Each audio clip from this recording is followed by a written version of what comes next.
नमस्कार दोस्तों, आज हम लोग इस वीडियो में जेटेट परीक्षा 2026 के लिए बाल विकास एवं शिक्षा शास्त्र से 30 प्रश्नों का प्रैक्टिस सेट करेंगे। ये सारे प्रश्न न्यू सिलेबस मार्च 2026 के अनुसार है और यह वीडियो बिल्कुल फ्री है। यानी यदि आप मेरे चैनल से जुड़ते हैं तो आपको किसी तरह का कोई शुल्क देने की आवश्यकता नहीं है। हमारे चैनल पर एक वीडियो शाम में और एक वीडियो सुबह में कंटिन्यू मिलेगा और यह बिल्कुल फ्री होगा। अभी हम 1 to 5 की तैयारी करा रहे हैं, सिर्फ 1 to 5 की। तो जो भी 1 to 5 का तैयारी करना चाहते हैं मेरे चैनल से अवश्य जुड़े। तो चलिए अब हम वीडियो को कंटिन्यू करते हैं। पहला प्रश्न है, विकास की प्रक्रिया में सामान्य से विशिष्ट की ओर बढ़ने का क्या अर्थ है? ऑप्शन है, बच्चा पहले अंगों का संचालन सीखता है, फिर पूरे शरीर का। बच्चा पहले माँ को पहचानता है, फिर परिवार के अन्य सदस्यों को। बच्चा पहले सूक्ष्म गत्यात्मक कौशल सीखता है, या विकास केवल आनुवंशिकता पर निर्भर है? इसका सही आंसर है ऑप्शन बी, अर्थात विकास की प्रक्रिया में सामान्य से विशिष्ट की ओर बढ़ने का अर्थ है कि बच्चा पहले माँ को पहचानता है, फिर परिवार के अन्य सदस्य को पहचानता है। प्रश्न 2 है, NEP 2020 के अनुसार प्राथमिक स्तर पर बच्चों के आकलन के लिए किस पर जोर दिया जाना चाहिए? ऑप्शन है, रटंत अधिगम अर्थात रोट लर्निंग, वर्ष के अंत में होने वाली परीक्षा, या समग्र और सतत मूल्यांकन अर्थात CCE, या केवल शिक्षकों का फीडबैक? इसका सही आंसर है ऑप्शन सी, अर्थात CCE जो है NEP 2020 के अनुसार प्राथमिक स्तर पर बच्चों के आकलन के लिए सबसे महत्वपूर्ण है और इसी पर जोर दिया जाना चाहिए। प्रश्न 3 है, बाल विकास के सिद्धांतों के संदर्भ में मस्तिष्काधोमुखी विकास का अर्थ क्या है?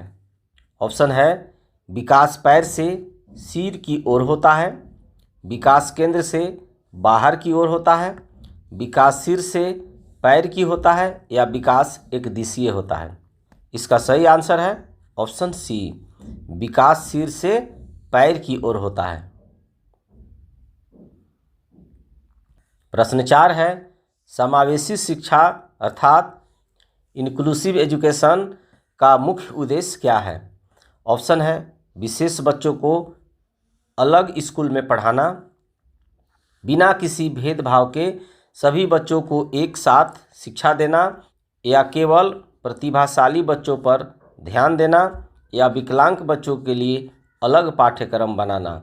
तो इसका सही आंसर है ऑप्शन बी, बिना किसी भेदभाव के सभी बच्चों को एक साथ शिक्षा देना ही समावेशी शिक्षा अर्थात इंक्लूसिव एजुकेशन का मुख्य उद्देश्य है।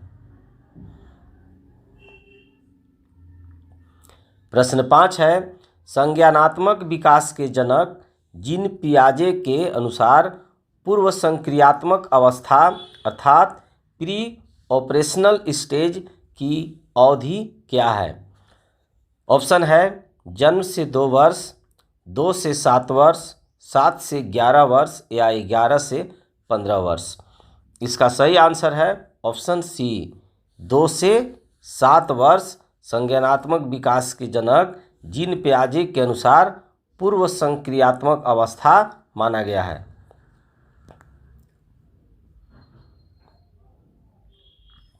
प्रश्न 6 है, NCFS अर्थात national curriculum framework for foundational stage किस आयु वर्ग के बच्चों के लिए है?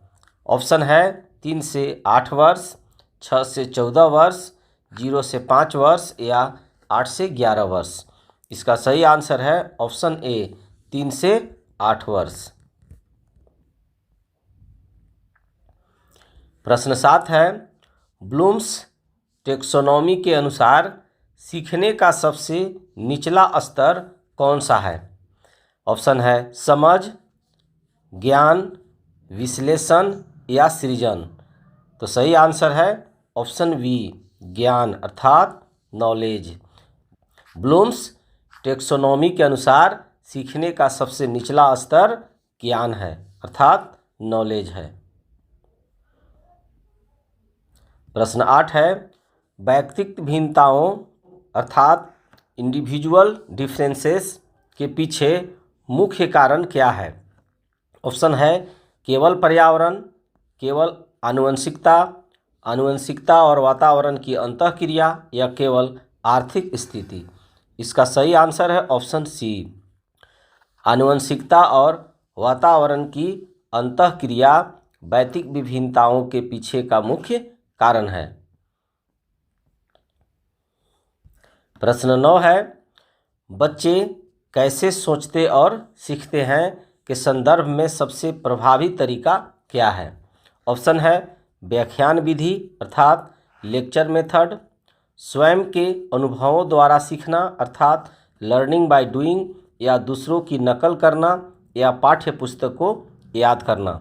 सही आंसर है ऑप्शन बी, स्वयं के अनुभवों द्वारा सीखना अर्थात लर्निंग बाय डूइंग ही बच्चे कैसे सोचते हैं और सीखते हैं के संदर्भ में सबसे प्रभावी तरीका माना जाता है।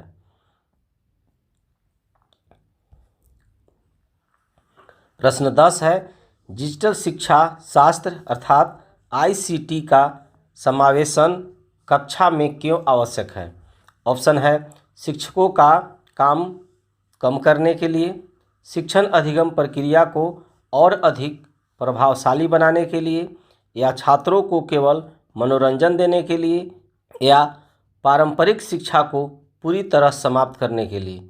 तो इसका सही आंसर है ऑप्शन बी, डिजिटल शिक्षा अर्थात ICT का समावेशन कक्षा में इसलिए आवश्यक है क्योंकि शिक्षण अधिगम प्रक्रिया को और अधिक प्रभावशाली बनाने के लिए।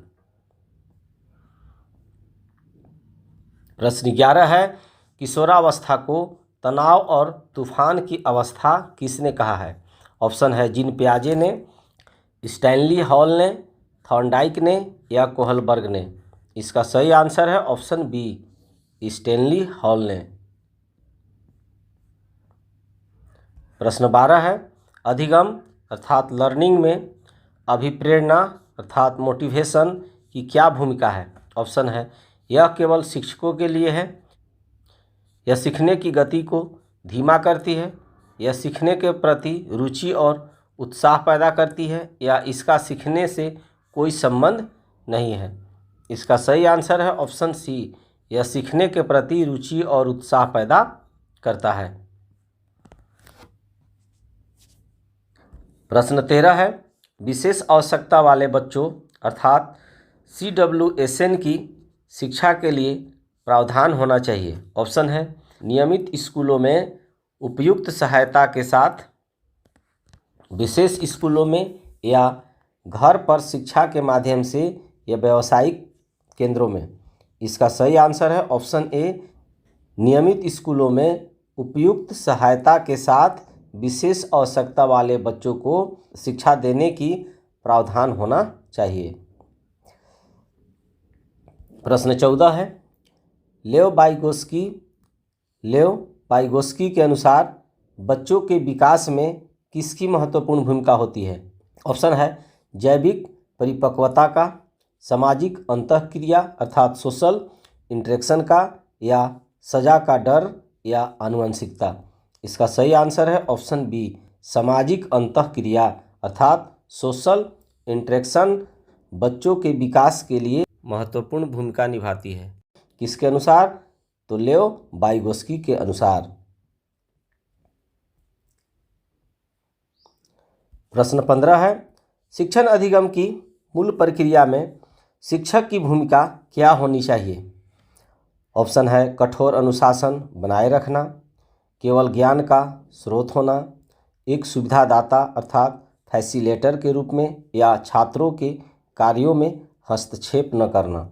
इसका सही आंसर है ऑप्शन सी, एक सुविधादाता अर्थात फैसिलिटेटर के रूप में शिक्षण अधिगम की मूल प्रक्रिया में शिक्षक की भूमिका होनी चाहिए। प्रश्न 16 है, सतत एवं व्यापक मूल्यांकन अर्थात सीसीई में व्यापक शब्द का क्या अर्थ है? ऑप्शन है केवल शैक्षिक गतिविधियां, केवल खेलकूद, शैक्षिक और सह-शैक्षिक दोनों क्षेत्रों का विकास, या केवल लिखित परीक्षा। सही आंसर है ऑप्शन सी, शैक्षिक और सह-शैक्षिक दोनों क्षेत्रों का विकास ही सतत और व्यापक मूल्यांकन में व्यापक शब्द का अर्थ है। प्रश्न 17 है, विकास एक वर्तुलाकार अर्थात स्पाइरल प्रक्रिया है, इसका अर्थ है? ऑप्शन है विकास एक सीधी रेखा में होता है, विकास कभी तेज तो कभी धीमा होता है और पुराने अनुभवों को पुष्ट करता है, विकास रुक जाता है, या विकास केवल आनुवंशिकता पर आधारित है। इसका सही आंसर है ऑप्शन बी, विकास कभी तेज तो कभी धीमा होता है और पुराने अनुभवों को पुष्ट करता है। प्रश्न 18 है, कोहलबर्ग के नैतिक विकास के सिद्धांत में परंपरागत स्तर का मुख्य लक्षण क्या है? ऑप्शन है दंड और आज्ञाकारिता, दूसरों की अपेक्षाओं और सामाजिक मानदंडों का पालन करना, आत्म चुने हुए नैतिक सिद्धांत, या केवल अपना लाभ सोचना। इसका सही आंसर है ऑप्शन बी, दूसरों की अपेक्षाओं और सामाजिक मानदंडों का पालन करना कोहलबर्ग के नैतिक विकास के सिद्धांत में परंपरागत स्तर का मुख्य लक्षण है। प्रश्न 19 है, उपचारात्मक शिक्षण अर्थात रिमेडियल टीचिंग का मुख्य उद्देश्य क्या है? ऑप्शन है मेधावी छात्रों को पुरस्कृत करना, छात्रों की सीखने की कठिनाइयों को दूर करना, केवल सिलेबस पूरा करना, या छात्रों को दंड देना। सही आंसर है ऑप्शन बी, छात्रों को सीखने की कठिनाइयों को दूर करना उपचारात्मक शिक्षण अर्थात रिमेडियल टीचिंग का उद्देश्य है। प्रश्न 20 है, बाल केंद्रित शिक्षा अर्थात चाइल्ड सेंटर्ड एजुकेशन में मुख्य स्थान किसका होता है? ऑप्शन है शिक्षक का, अभिभावक का, बालक का, या विद्यालय प्रशासन का। सही आंसर है ऑप्शन सी, बालक का। प्रश्न 21 है, बुद्धि का बहुबुद्धि सिद्धांत अर्थात मल्टीपल इंटेलिजेंस थ्योरी किसने दिया था? ऑप्शन है अल्फ्रेड वीने, हावर्ड गार्डनर, स्पीयरमैन, या गिलफोर्ड। सही आंसर है option B, Howard Gardner. Howard Gardner ने बुद्धि का बहुबुद्धि सिद्धांत अर्थात मल्टीपल इंटेलिजेंस थ्योरी दिया था। प्रश्न 22 है, NEP 2020 के अनुसार कक्षा 1 से 5 के लिए नया शैक्षणिक ढांचा क्या है? तो यहाँ पर ध्यान देना है, केवल 1 से 5 के लिए पूछ रहा है। ऑप्शन है 5 + 3 3 + 4, 10 + 2, या 5 फाउंडेशनल स्टेज का हिस्सा, या 3 + 2 का ढांचा। तो इसका सही आंसर है ऑप्शन बी, 1 to 5 के लिए नया शैक्षणिक ढांचा 5 अर्थात फाउंडेशनल स्टेज का हिस्सा है। प्रश्न 23 है, समावेशी शिक्षा में शिक्षक को क्या नहीं करना चाहिए? ऑप्शन है छात्रों की व्यक्तिगत विभिन्नताओं का सम्मान, बच्चों को उनके लेवल जैसे अंधा बहरा के आधार पर अलग करना, लचीली शिक्षण विधियों का उपयोग, सभी बच्चों का समान अवसर देना। तो सही आंसर है ऑप्शन बी, बच्चों को उनके लेवल जैसे अंधा बहरा के आधार पर अलग करना नहीं चाहिए, क्योंकि यहाँ पर सवाल पूछ रहा है समावेशी शिक्षा में शिक्षकों को क्या नहीं करना चाहिए। तो बच्चों को उनके लेवल जैसे अंधा, बहरा के आधार पर अलग करना नहीं चाहिए, अर्थात CWSN के बच्चों को अलग करना नहीं चाहिए।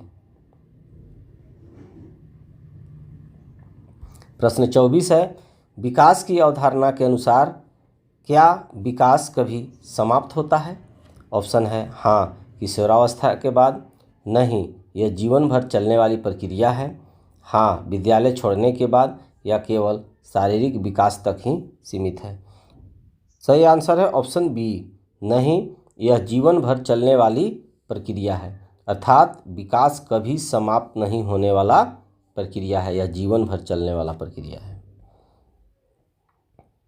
प्रश्न 25 है, ब्लूम के ज्ञानात्मक पक्ष में मूल्यांकन का स्थान क्या है पुराने क्रम में? ऑप्शन है सबसे निचला, मध्य का, सबसे उच्चतम या द्वितीय स्तर का।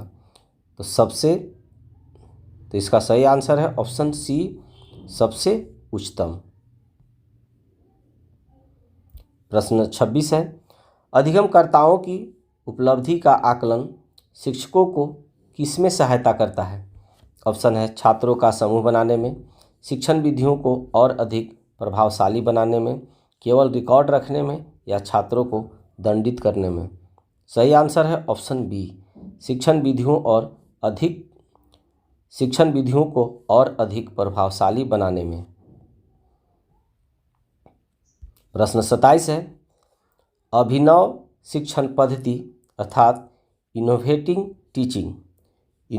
टीचिंग में किसका उपयोग अधिक होता है? ऑप्शन है रटने का, खेलों और गतिविधियों का अर्थात प्ले वे मेथड्स, या केवल ब्लैक बोर्ड का, या केवल कठोर परीक्षा का।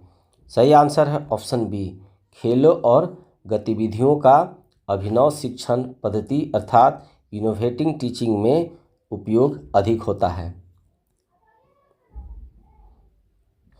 प्रश्न 28 है, पूर्व बाल्यावस्था अर्थात अर्ली चाइल्डहुड की सही आयु क्या है? ऑप्शन है जन्म से 2 वर्ष, 2 से 6 वर्ष, 6 से 12 वर्ष, या 12 से 18 वर्ष। सही आंसर है ऑप्शन बी, 2 से 6 वर्ष अर्ली चाइल्डहुड की आयु सीमा है।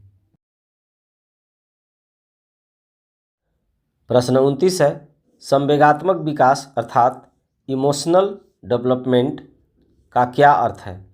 ऑप्शन है केवल बुद्धि का बढ़ना, भावनाओं को समझना और उन पर नियंत्रण करना, केवल तेजी से दौड़ना, या दूसरों से झगड़ा करना। इसका सही आंसर है ऑप्शन बी, भावनाओं को समझना और उन पर नियंत्रण करना संवेगात्मक विकास का अर्थ है। प्रश्न 30 और इस वीडियो का अंतिम प्रश्न है, जेटेट 2026 के नए सिलेबस के अनुसार शिक्षा शास्त्र का मुख्य केंद्र क्या है? ऑप्शन है केवल विषय वस्तु, शिक्षण की तकनीकें और बच्चों की सीखने की प्रक्रिया, केवल प्रशासनिक नियम, या केवल परीक्षण परिणाम। तो इसका सही आंसर है ऑप्शन बी, शिक्षण की तकनीकें और बच्चों की सीखने की प्रक्रिया इसका सही आंसर है। तो डियर गाइज, आई होप आपको यह वीडियो पसंद आया होगा। Thanks for watching.